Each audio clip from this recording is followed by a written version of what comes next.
Ce que vous allez lire va contredire tout ce qu'on vous a appris sur la fin du monde. Pas par provocation, pas pour créer la peur, mais parce que les faits, alignés les uns après les autres, dessinent une image que presque personne n'a osé regarder en face jusqu'à ce jour. Commençons par là où tout commence. Le livre le plus lu, le plus traduit, le plus étudié et le plus redouté de l'histoire humaine. L'Apocalypse. Un texte vieux de presque 2000 ans, rédigé dans l'obscurité d'une île grecque par un homme exilé, condamné à mourir loin de tout. Et pourtant, ce texte a survécu à des empires. Il a traversé des guerres, des inquisitions, des révolutions. Il a été brûlé, interdit, glorifié, commenté par les plus grands esprits de la civilisation occidentale. Vous connaissez peut-être quelques-uns de ces personnages. L'Abete, Le dragon, Babylone, les 4 cavaliers, le nombre, les trompettes, la grande prostituée assise sur les eaux. Mais voici ce que personne ne vous a dit. Dans ce texte, les grandes puissances du monde sont nommées, décrites, symbolisées, jugées. Rome est là, sous le masque de Babylone. La Grèce est là, dans les visions des royaumes successifs. La Perse est là. L'Égypte est là.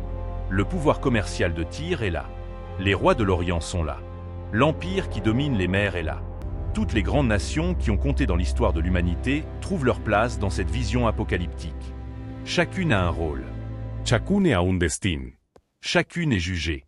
Sauf une. Et c'est là où vous vivez. Prenez un instant. Relisez ces mots. Parce que ce n'est pas une métaphore. Ce n'est pas une interprétation marginale d'un théologien isolé. C'est une question que des chercheurs bibliques, des historiens, des exégètes ont posée depuis des décennies. Et la réponse, ou plutôt l'absence de réponse, est ce qui rend tout cela si troublant. Votre pays, votre nation, la puissance dans laquelle vous vivez aujourd'hui, celle qui domine peut-être l'économie mondiale, celle dont les décisions influencent chaque continent, celle dont le drapeau flotte sur les bases militaires réparties aux 4 coins de la planète. Cette nation-là est absente du texte.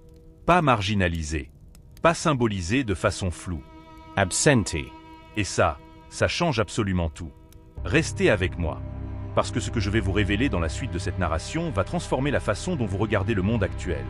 Les guerres, les alliances, les crises économiques, les bouleversements géopolitiques que vous voyez chaque jour aux informations. Tout cela va prendre un sens nouveau. Un sens que personne ne vous a proposé de cette façon. Mais d'abord, je dois vous expliquer comment nous en sommes arrivés à cette question. Et pourquoi elle a été évitée pendant si longtemps. Quand Jean de Patmos, l'auteur attribué du livre de l'Apocalypse, écrit sa vision vers l'an 95 après Jésus-Christ, il ne rédige pas de la fiction. Du moins pas au sens où nous l'entendons aujourd'hui. Il décrit ce qu'il dit avoir vu. Des visions d'une précision troublante, structurées en séquences narratives qui suivent une logique interne implacable. Des symboles qui correspondent à des réalités historiques identifiables. Les historiens le reconnaissent. Babylone, dans l'Apocalypse, c'est Rome. Les 7 collines sur lesquelles siège la grande prostituée, c'est Rome. Le commerce des épices, de l'or, des esclaves, c'est Rome. La puissance maritime qui règne sur les nations, c'est Rome. Même les empereurs romains se retrouvent encodés dans les visions, sous forme numérique, sous forme symbolique. Et pourtant, ce livre ne parle pas seulement du passé. Il parle du futur. Du moins, c'est ce que 2 milliards de chrétiens croient aujourd'hui. Ce texte est prophétique. Il décrit des événements à venir. Des événements de la fin des temps. Alors voici la question qui devrait vous tenir éveillé cette nuit. Si toutes les grandes nations sont là, celles du passé, représentées par leur archétype, et celles du futur, représentées par leur puissance. Pourquoi la nation la plus puissante de l'ère moderne est-elle absente? 3 hypothèses existent. Et chacune d'elles est plus dérangeante que la précédente. La première, cette nation n'existait pas encore au moment où le texte a été écrit, et donc elle ne pouvait pas y figurer. Mais cette hypothèse s'effondre immédiatement, parce que le texte lui-même prétend décrire des événements futurs. Si l'Apocalypse peut décrire Géorgie et Magog, des nations du Nord dont certains situent l'origine dans ce qui est aujourd'hui la Russie, si elle peut décrire les rois de l'Orient qui traversent l'Euphrate desséché avec une armée de 200 millions de soldats, un chiffre impensable à l'époque de Jean, alors l'excuse de l'anachronisme ne tient pas. La deuxième hypothèse, cette nation est présente dans le texte, mais sous un symbole que nous n'avons pas encore correctement identifié. Certains chercheurs défendent cette thèse. Ils voient dans certaines images apocalyptiques des références voilées à la puissance moderne. L'aigle aux grandes ailes, par exemple. La nation des marchands qui s'enrichissent sur les dos des peuples. Le peuple jeune domine le commerce mondial. Nous reviendrons sur ces théories. Elles sont fascinantes. Mais elles laissent quelque chose de satisfaisant dans l'esprit de celui qui les examine. La troisième hypothèse est celle que personne ne veut formuler à voix haute. Mais je vais le faire. Si une nation est absente de la vision finale de l'histoire humaine, peut-être que c'est parce qu'au moment où cette vision se déroule, cette nation n'existe plus. Ou pire, parce qu'elle a déjà joué son rôle. Et que ce rôle que personne n'a encore nommé, est celui d'un catalyseur, celui d'un déclencheur, celui d'une puissance qui prépare les conditions de la fin sans jamais être mentionnée dans la fin elle-même. Le scénario le plus troublant de l'histoire prophétique n'est pas celui où votre nation est la bête. C'est celui où votre nation est l'invisible moteur de tout ce qui arrive. Prenez le temps de mesurer ce que cela signifie. Et maintenant, si cette narration vous a déjà ouvert une brèche dans la façon dont vous pensez le monde, si vous sentez que quelque chose en vous vient de basculer, alors continuez à me suivre. Parce que dans les prochains blocs, je vais vous montrer les preuves, les connexions, les événements en cours, et la révélation finale qui donne à tout ceci un sens que vous ne pourrez plus ignorer. Mais avant cela, et c'est important, si vous ne l'avez pas encore fait, abonnez-vous. Parce que ce que je vais vous révéler ensuite, les algorithmes ne le diffusent pas facilement. Ce genre de contenu disparaît. Il est éclipsé. Et vous méritez de le voir jusqu'au bout. Posez-vous une dernière question avant de passer à la suite. Avez-vous déjà eu l'impression que votre pays, quelle que soit sa puissance, se déplaçait sur l'échiquier mondial avec une étrange liberté? Comme si les règles qui s'appliquent aux autres nations ne s'appliquent pas à lui de la même façon? Comme si une certaine forme d'invisibilité prophétique lui avait été accordée? Vous allez comprendre pourquoi. Il existe un moment précis dans l'histoire où le monde a basculé. Pas une guerre, pas une révolution, pas un traité. Un moment bien plus discret. Un moment que les manuels scolaires mentionnent à peine et que la plupart des gens ne comprennent jamais dans toute sa dimension. C'était en 1944. À Bretton Woods, dans un petit hôtel du New Hampshire, des représentants de 44 nations se sont réunis pour décider de l'ordre économique de l'après-guerre. Et là, dans cette salle, une seule nation a dicté les règles. Une seule nation a imposé sa monnaie comme étalon mondial. Une seule nation est sortie de cette réunion avec un pouvoir que l'histoire n'avait jamais accordé à personne avant elle. Ce n'était pas Rome. Ce n'était pas Londres. Ce n'était pas Moscou. Et cette nation n'est nulle part dans l'Apocalypse. Réfléchissez à ce que cela implique réellement. Depuis 1944, chaque baril de pétrole vendu dans le monde est libellé dans cette monnaie. Chaque dette souveraine est contractée dans cette monnaie. Chaque réserve de banque centrale du monde détient cette monnaie. La puissance économique de cette nation est structurellement intégrée à la survie de tous les autres systèmes financiers sur Terre. Et pourtant, absente. Absente du texte qui prétend décrire le jugement final de toutes les puissances de la Terre. Mais voici où les choses deviennent vraiment troublantes. Ouvrez l'Apocalypse au chapitre 18. Lisez la description de Babylone la Grande au moment de sa chute. Lisez avec attention, sans chercher à plaquer une interprétation préétablie. Juste les mots. Juste les images. Les marchands de la terre ont pleuré et se sont alimentés à cause d'elles, parce que personne n'achète plus leur cargaison. Cargaison d'or, d'argent, de pierres précieuses, de perles, de fin lin, de pourpre, de soie, d'écarlate, de tout bois odorant, de tout objet en ivoire, de tout objet en bois précieux, en airain, en fer et en marbre. Arrêtez-vous là. Ce n'est pas une description d'une ville antique. C'est une description d'un système commercial mondial. Un système où des marchandises de chaque continent convergent vers un centre unique. Un système où des navires chargés de richesses arrivent de toutes les mers connues.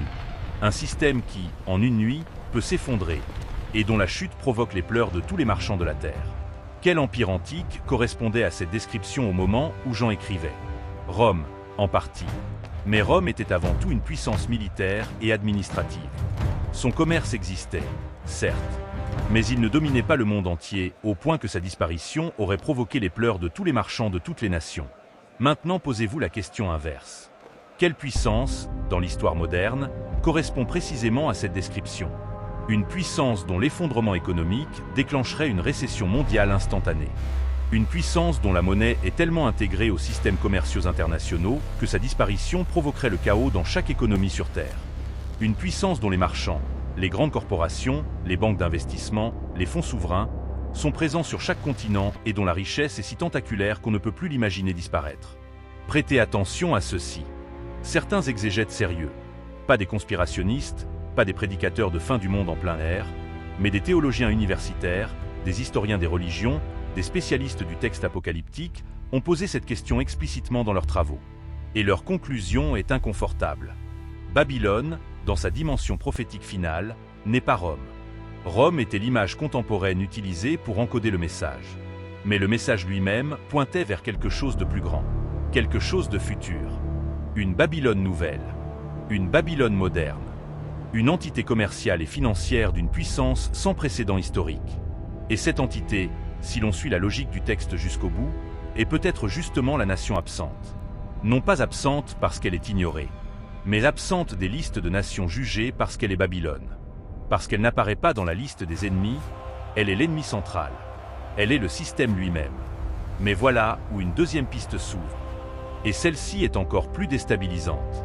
Revenons à l'image de l'aigle. Dans l'Apocalypse, au chapitre 12, apparaît une femme, symbole d'Israël ou de l'Église selon les interprétations, à qui sont données les deux ailes du grand aigle pour lui permettre de fuir dans le désert.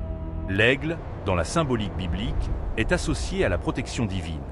Mais dans la symbolique géopolitique moderne, l'aigle est associé à une seule nation. Cette nation dont les armoiries officielles portent un aigle. Cette nation dont l'emblème national est précisément un oiseau de proie aux ailes déployées. Cette nation qui, dans la période que l'Apocalypse semble décrire, joue le rôle de protecteur d'Israël, diplomatiquement, militairement, financièrement, depuis sa fondation en 1948. Coincidence? Peut-être. Mais les coïncidences, dans l'étude du texte apocalyptique, ont tendance à s'accumuler de façon troublante. Car regardez ce qui se passe aujourd'hui. En ce moment précis, pendant que vous lisez ces mots. La nation à l'aigle est engagée dans une série de tensions géopolitiques simultanées qui n'a pas de précédent depuis la guerre froide. Elle fait face à une concurrence économique directe de la part d'une puissance orientale qui, pour la première fois depuis un siècle, menace de détrôner sa monnaie comme étalon mondial. Elle est impliquée, directement ou indirectement, dans chaque conflit majeur sur la surface de la Terre. Et elle protège, avec une constance qui défie la logique politique ordinaire, un territoire au Moyen-Orient que le texte apocalyptique place au centre de la scène finale de l'histoire humaine. Est-ce que tout cela ressemble au hasard? Prêtez attention à ce schéma, parce que c'est là que l'invisible devient visible. Le texte apocalyptique décrit une séquence précise. D'abord, une montée en puissance des nations, puis une convergence vers un conflit central autour d'un territoire précis, puis une rupture économique mondiale, la chute de Babylone, puis une intervention finale. Maintenant, regardez la carte du monde en 2025. Les blocs se forment. L'Est contre l'Ouest. Le dollar contre le yuan. L'OTAN contre les BRICS. Israël est au centre d'une tension qui implique simultanément l'Iran, la Russie, la Chine, les pays du Golfe et les puissances occidentales. Et la nation à l'aigle, présente partout, absente du texte, orchestre, finance, protège et provoque selon le camp où l'on se place. Voilà ce que les prophètes ne pouvaient peut-être pas nommer directement. Non pas parce qu'ils ne la voyaient pas, mais parce qu'elle était l'air que tout le monde respirait. Elle était le contexte, le décor, le système dans lequel tout le reste se déroulait. On ne nomme pas l'eau quand on décrit des poissons. Et c'est ici que tout change. Parce que si vous vivez dans cette nation, ou sous son influence directe, économique, culturelle, militaire, alors vous n'êtes pas un spectateur de l'Apocalypse. Vous êtes à l'intérieur du mécanisme. Vous faites partie de la structure qui, selon la logique du texte, précède et conditionne tout ce qui va suivre. Vous n'êtes pas en dehors de l'histoire prophétique. Vous êtes dans son angle mort. Et l'angle mort, en matière de prophétie comme en matière de conduite, est l'endroit le plus dangereux où l'on puisse se trouver. Il reste deux révélations majeures. La première concerne ce que le texte dit, implicitement, sur le destin de cette nation absente. Non pas dans les chapitres que tout le monde cite, dans les détails, dans les marges, dans les connexions que personne n'a encore reliées de façon cohérente. La deuxième concerne vous. Person element. Ce que cette réalité, si elle est vraie, implique pour votre vie quotidienne, vos choix, vos priorités. Pas de façon abstraite, de façon très concrète. Mais pour y arriver, il faut d'abord comprendre le mécanisme de l'effacement. Pourquoi certaines vérités sont-elles aussi difficiles à voir? Pourquoi cette question n'est-elle pas posée dans les grandes émissions, les grandes universités, les grands médias? La réponse est dans le prochain bloc. Et elle va vous surprendre plus que tout ce que vous venez de lire. Une dernière chose avant de continuer. Si vous avez partagé une seule idée de cette narration avec quelqu'un autour de vous, un ami, un membre de votre famille, quelqu'un qui cherche des réponses, faites-le maintenant. Parce que ce que nous allons aborder ensuite est exactement le genre de contenu qui se diffuse mal tout seul. Le genre de contenu qui a besoin d'êtres humains pour voyager. Pas d'algorithme. D'êtres humains. Soyez l'un d'eux. Il y a une raison très précise pour laquelle vous n'avez jamais entendu cette question posée clairement. Et cette raison n'est pas la censure. Ce n'est pas un complot organisé. Ce n'est pas une conspiration de l'élite pour vous cacher la vérité. La réalité est bien plus subtile et bien plus dérangeante que ça.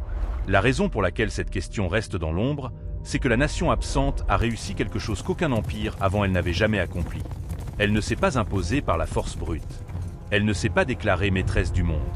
Elle a fait quelque chose de bien plus intelligent, de bien plus durable, de bien plus invisible. Elle est devenue le cadre de référence. Pensez-y une seconde. Quand vous regardez un film, vous ne regardez pas l'écran. Vous regardez à travers l'écran. L'écran devient transparent. Il disparaît dans votre perception parce qu'il est partout, tout le temps, et que votre cerveau l'a intégré comme une condition naturelle de l'expérience. C'est exactement ce qu'a fait cette nation avec la culture mondiale.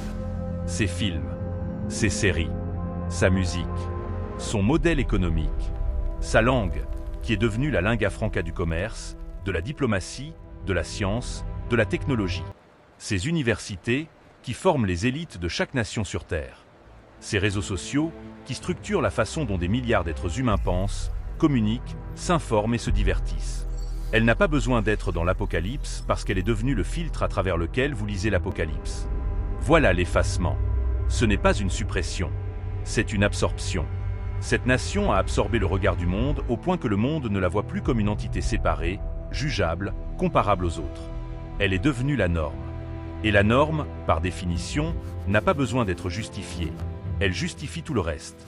Quand les théologiens médiévaux commentaient l'Apocalypse, ils le faisaient en latin, la langue de Rome, l'empire dont ils voulaient précisément se distinguer. Quand les théologiens modernes commentent l'Apocalypse, ils le font dans des universités financées par des fondations dont les capitaux viennent en grande partie de cette même nation absente. Ce n'est pas un complot, c'est une gravité. Comme la gravité terrestre qui fait tomber tous les objets dans la même direction sans que personne n'ait besoin de l'ordonner. Et cette gravité culturelle, économique, intellectuelle, elle a eu un effet très précis sur l'interprétation prophétique. Voici ce que les grands commentateurs bibliques ont fait depuis 2 siècles. Ils ont cherché les nations de l'Apocalypse dans le périmètre de l'Ancien Monde. Mesopotamie, Méditerranée, Moyen-Orient, Europe. Ils ont regardé là où la Bible regardait au moment de sa rédaction. Et c'est légitime, dans une certaine mesure. Mais ils ont collectivement évité une question évidente. Si le texte est prophétique, si ses auteurs ou son auteur voyaient au-delà de leur époque, alors pourquoi limiter l'interprétation à la géographie du 1er siècle? Pourquoi ne pas demander quelle est la Babylone du 21e siècle? Quel est le Léviathan de l'ère nucléaire? Quelle est la grande prostituée de l'économie mondialisée? Ces questions ont été posées. Discretement. Par des chercheurs marginaux, des théologiens courageux, des pasteurs qui ont risqué leur réputation académique pour les formuler. Et chaque fois, la même pression s'est exercée. Pas la censure ouverte. Quelque chose de plus insidieux. Le silence. L'absence de diffusion. La relégation dans les marges du discours académique. La disqualification par association avec les théories extrémistes. Comme si poser une question légitime sur l'identité de Babylone revenait automatiquement à rejoindre les cercles complotistes. Prêtez attention à ce mécanisme. Parce que vous l'avez vu fonctionner. Pas seulement dans le domaine de la prophétie. Dans chaque domaine où une vérité dérange un pouvoir suffisamment grand pour contrôler le cadre du débat. Mais voici ce que le mécanisme de l'effacement ne peut pas faire. Il ne peut pas effacer les faits. Et les faits, alignés froidement, sans passion, sans agenda, racontent une histoire très précise. Fait numéro 1. La nation absente est la seule puissance dans l'histoire humaine à avoir utilisé des armes nucléaires en situation de guerre. Elle a littéralement fait disparaître 2 villes en quelques secondes. Et depuis ce moment, depuis cet instant précis où l'humanité a franchi ce seuil, le monde vit sous la menace permanente d'une destruction totale. Une menace que l'Apocalypse décrit avec une précision qui, relue aujourd'hui, donne froid dans le dos. Fait numéro 2. Cette nation est le principal fournisseur d'armes de la planète. Pas le deuxième. Pas le troisième. Le premier. Elle vend des systèmes militaires à des nations en conflit, des 2 côtés parfois, avec une efficacité commerciale qui aurait stupéfié les marchands d'armes de toutes les époques précédentes. Et l'Apocalypse décrit, dans sa vision de Babylone, une puissance qui commerce littéralement avec les corps et les âmes des hommes. Fait numéro 3. Cette nation contrôle, directement ou via ses institutions financières, les mécanismes d'endettement souverain de la majorité des nations du monde.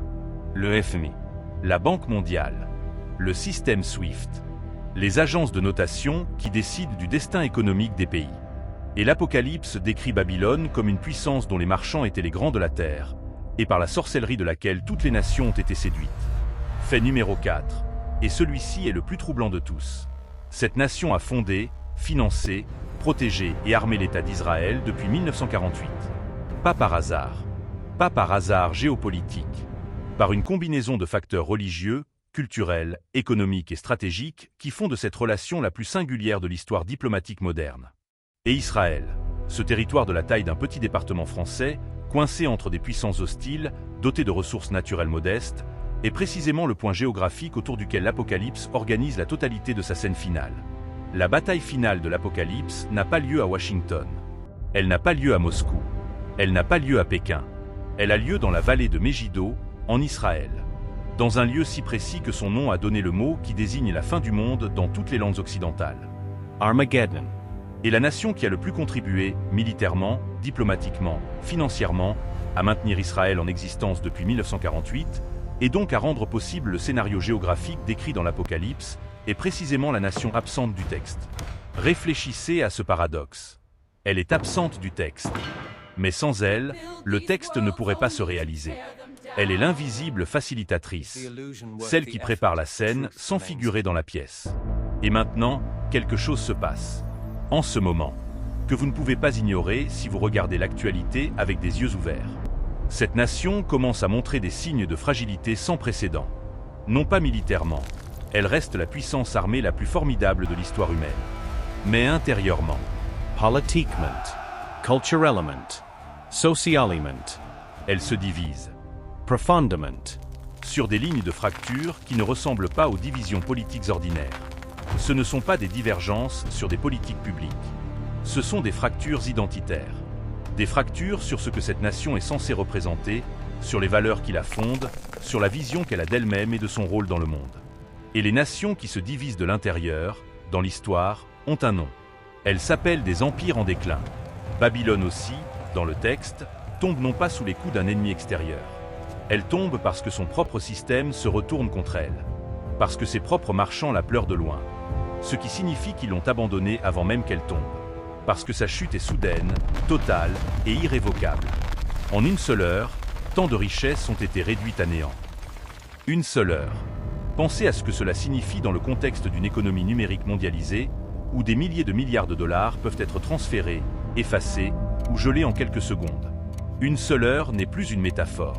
C'est une description technique. Vous commencez à voir le tableau dans sa totalité.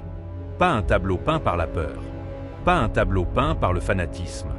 Un tableau peint par la logique. Par la connexion des faits. Par la superposition des images prophétiques sur la réalité contemporaine. Et ce tableau, je vais être direct avec vous, n'a pas de zone neutre. Il n'y a pas de position dans ce tableau où vous pouvez vous placer en dehors de l'histoire. Parce que si vous vivez sous l'influence culturelle, économique ou militaire de cette nation, et presque chaque être humain sur Terre le fait à un degré ou à un autre, alors vous êtes à l'intérieur du système que le texte décrit. Vous n'êtes pas l'observateur. Vous êtes le personnage principal. Et le personnage, dans une narration prophétique, n'a pas le luxe de l'indifférence. Il reste une révélation, la plus importante, la plus personnelle, la seule qui, à la fin, justifie vraiment tout ce que vous venez de lire. Parce que jusqu'ici, nous avons parlé d'histoire, De geopolitique. De prophétie. de puissance, d'empire, d'argent, de guerre. Mais le texte apocalyptique ne finit pas par la chute de Babylone.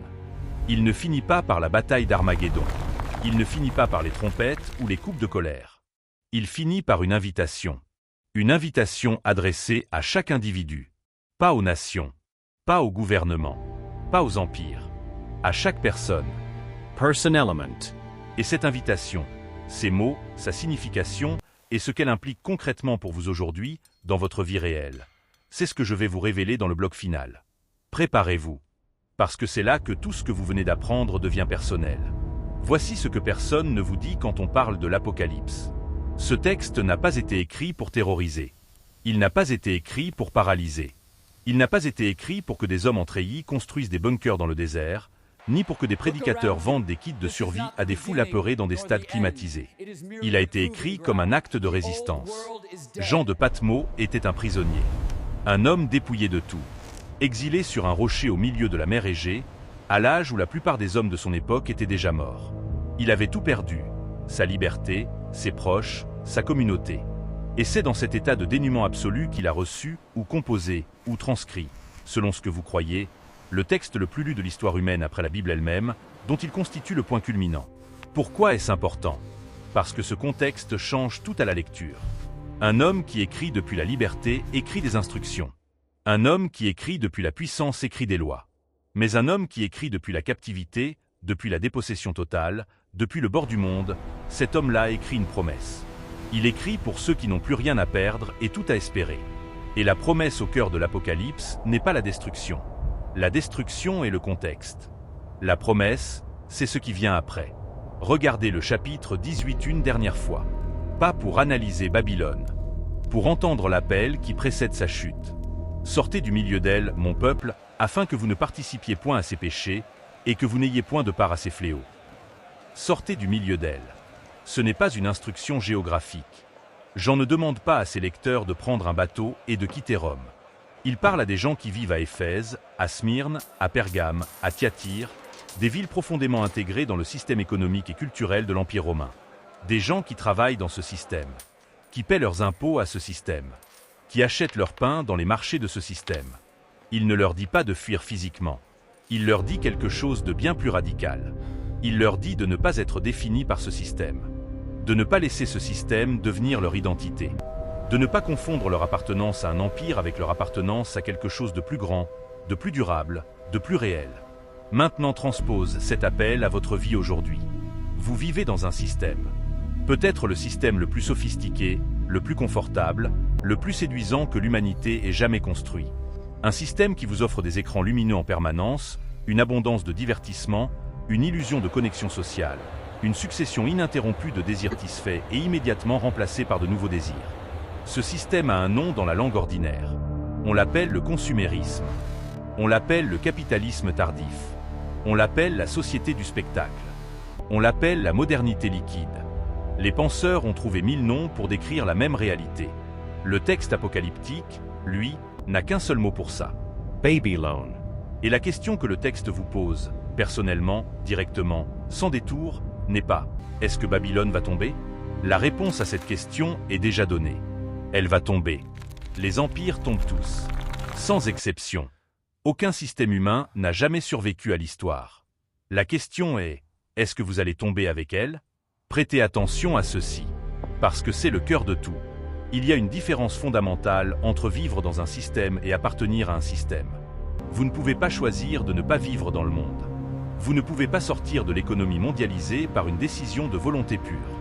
Vous ne pouvez pas effacer l'influence culturelle de la nation absente sur votre façon de penser, de désirer, de juger la réalité. Pas complètement, pas instantanément. Mais vous pouvez choisir à quoi vous appartenez. Vous pouvez choisir quelle valeur structure réellement vos décisions. Vous pouvez choisir ce que vous refusez de laisser définir votre identité profonde. Vous pouvez choisir les loyautés qui résistent quand le système vacille. Parce que le système va vaciller. Il vacille déjà. Les signes sont partout pour ceux qui ont appris à les lire. Et ce choix personnel, intime, silencieux, est précisément ce que le texte appelle sortir de Babylone. Pas une révolution politique, pas une retraite dans les bois, pas un refus du monde. Une orientation intérieure, un réalignement des priorités, une décision sur ce qui compte vraiment quand tout ce qui semble solide commence à trembler. Mais voici la révélation finale, celle que j'ai promise depuis le début, celle que les 2 premiers blocs préparaient sans la nommer. La nation absente n'est pas absente du texte apocalyptique parce qu'elle est ignorée. Elle n'est pas absente parce qu'elle est trop récente pour y figurer. Elle n'est pas absente parce qu'elle est cachée sous un symbole que nous n'avons pas encore identifié. Elle est absente pour une raison qui dépasse la géopolitique, dépasse l'histoire, dépasse même la théologie. Elle est absente parce que l'Apocalypse ne s'adresse pas aux nations. Elle s'adresse aux individus. Laissez ces mots se déposer en vous.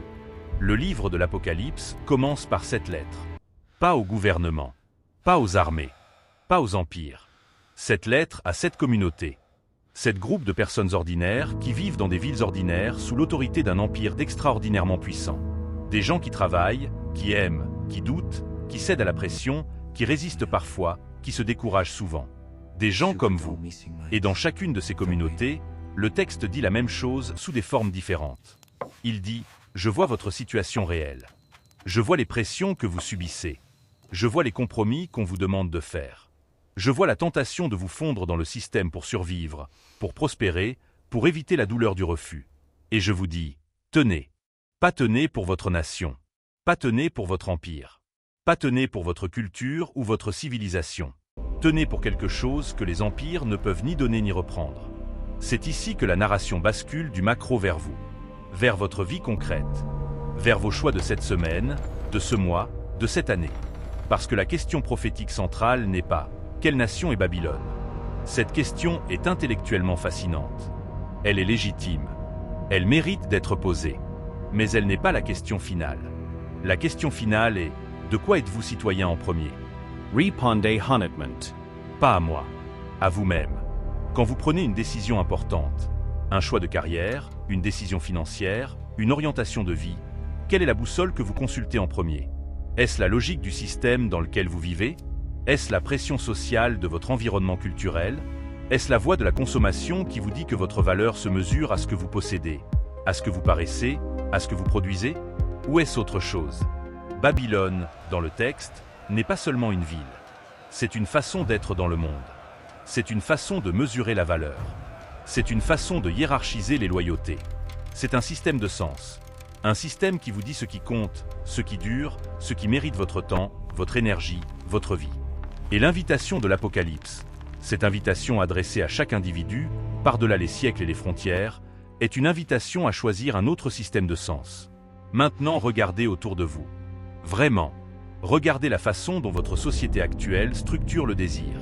Regardez comment la technologie que vous tenez dans votre main, ce téléphone, cet écran, est conçu par des ingénieurs dont le travail explicite est de maximiser le temps que vous y passez. Pas pour vous rendre plus heureux, pas pour vous rendre plus libre, pour maximiser votre engagement, pour vous maintenir dans une boucle d'attention captive au service d'un modèle économique publicitaire dont les bénéficiaires sont précisément les grands de la nation absente. Ce n'est pas une métaphore, c'est littéralement ce que font les plateformes numériques. Leurs propres concepteurs l'ont admis publiquement. Leurs propres ingénieurs ont démissionné en citant précisément ce conflit éthique. Leurs propres documents internes, rendus publics par des lanceurs d'alerte, le confirment sans ambiguïté. Et l'Apocalypse dit de cette Babylone qu'elle a séduit toutes les nations par sa sorcellerie. Le mot grec utilisé dans le texte original est pharmakeia. D'où vient notre mot pharmacie? D'où vient aussi, dans son sens figuré, l'idée d'une substance qui altère la perception, qui crée la dépendance, qui modifie le rapport à la réalité. La sorcellerie de Babylone, dans le texte ancien, est une métaphore de la dépendance culturelle. De la séduction systémique. De la façon dont un empire ne conquiert pas ses sujets par la force uniquement, mais par le désir, en leur faisant vouloir ce qu'il vend, en leur faisant croire que ce qu'il offre est ce dont ils ont besoin. Regardez votre téléphone. Regardez votre fil d'actualité. Regardez les plateformes de streaming. Regardez les publicités ciblées qui connaissent vos désirs mieux que vous-même. Et dites-moi si le mot « pharmakeia » vous semble encore métaphorique. Voici ce que tout cela signifie concrètement, pas prophétiquement. Concrètement. Nous vivons dans un moment de transition historique majeure. Les systèmes qui ont structuré l'ordre mondial depuis 1944, depuis Bretton Woods, depuis la création de l'ONU, depuis la Pax Americana. Ces systèmes montrent des signes de tension structurelle sans précédent. Ce n'est pas une opinion. C'est ce que disent les économistes, les politiciens, les historiens des systèmes impériaux, les stratèges militaires. Les transitions de ce type, quand une puissance hégémonique cède ou partage son hégémonie, sont les moments les plus dangereux de l'histoire humaine. Parce que ce sont des moments de vide normatif. Des moments où les règles de l'ancien ordre ne s'appliquent plus tout à fait, et où les règles du nouvel ordre ne sont pas encore établies. Ces moments produisent des guerres. Pas toujours, mais souvent, avec une régularité troublante. Et vous vivez dans l'un de ces moments. Alors la question n'est plus académique. Elle n'est plus théologique. Elle est existentielle. Qu'est-ce qui vous tient debout quand le sol tremble? L'Apocalypse, dans sa dernière page. Pas dans ses visions de destruction, pas dans ses trompettes ni ses coupes, dans sa toute dernière page, dit quelque chose de stupéfiant de simplicité. Elle dit « Voici, je viens bientôt. Et la réponse qui lui est donnée, la réponse de ceux qui ont traversé toutes les visions, tous les jugements, toutes les chutes d'empire. Cette réponse est un seul mot. Viens. Pas, protège-nous. Pas, venge-nous. Pas, détruis nos ennemis. Pas, rétablis notre nation. Viens. Une invitation en retour. Un désir personnel, intime, qui répond à une promesse personnelle et intime. La nation absente n'a aucun rôle à jouer dans cet échange. Aucun empire ni figure. Aucun système économique. Aucune puissance militaire. Juste une personne qui attend. Et une présence qui s'approche. C'est là que tout ce que vous avez lu aujourd'hui converge. Pas vers la peur. Pas vers le désespoir. Pas vers une paralysie nihiliste face à des forces qui vous dépassent. Vers une question simple. La plus simple de toutes. À quoi appartenez-vous vraiment? Pas votre passeport. Pas votre compte en banque. Pas votre identité numérique. Pas votre position dans le système économique de la nation absente ou de n'importe quelle autre nation. Pas votre appartenance culturelle ou idéologique. Vous. La partie de vous qui existait avant que vous appreniez à désirer ce qu'on vous demande de désirer. La partie de vous qui sait reconnaître la vérité quand elle arrive, même quand elle dérange. Cette partie-là, est-ce qu'elle appartient à Babylone? Ou est-ce qu'elle cherche quelque chose que Babylone ne peut pas offrir? Voici ma dernière pensée pour vous.